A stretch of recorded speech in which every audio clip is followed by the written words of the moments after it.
আল্লাহ যখন কাউকে ভালোবাসে তখন তার শরীরে 4টি নিশানা পাওয়া যায়, অর্থাৎ 4টি আলামত যদি আপনার শরীরে থাকে মনে করবেন আল্লাহ আপনাকে ভালোবাসে।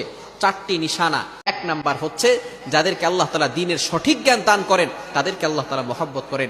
নাম্বার 2, দ্বিতীয় নাম্বার হচ্ছে যারা বেশি বিপদে পড়ে আল্লাহ তাআলা তাদেরকে মহব্বত করেন। যার শরীরে দেখবেন একের পর এক বিপদ আসতেছে, অসুস্থতা আসতেছে, বারবার বিপদ, একের পর এক বিপদ, একটা বিপদ যাওয়ার পর পরে আরেকটা বিপদ আসতেছে, আপনি হতাশ হবেন না প্রিয় ভাই। আল্লাহ তাআলা আপনাকে ভালোবাসেন। এই কোটি কোটি মানুষের ভিতরে আল্লাহ তাআলা আপনার প্রতি ফোকাস করেছেন, আল্লাহ তাআলা আপনাকে ভালোবেসেছেন বিধায় আল্লাহ পাক রব্বুল আলামিন আপনাকে বিপদ দিয়েছেন। মনে রাখবেন নবীদেরকে আল্লাহ তাআলা বিপদ দিয়েছেন। ইব্রাহিম আলাইহিস সালাম খলিলুল্লাহ এবং মিল্লাতা আবিকুম ইব্রাহিম, যিনি সকল মুসলিম উম্মাহের সকল মুসলমানদের পিতা এবং সকল মুসলমানদের লিডার নেতা, সুতরাং ইব্রাহিম আলাইহিস সালামকে আল্লাহ তাআলা সবচেয়ে বেশি কষ্ট দিয়েছেন।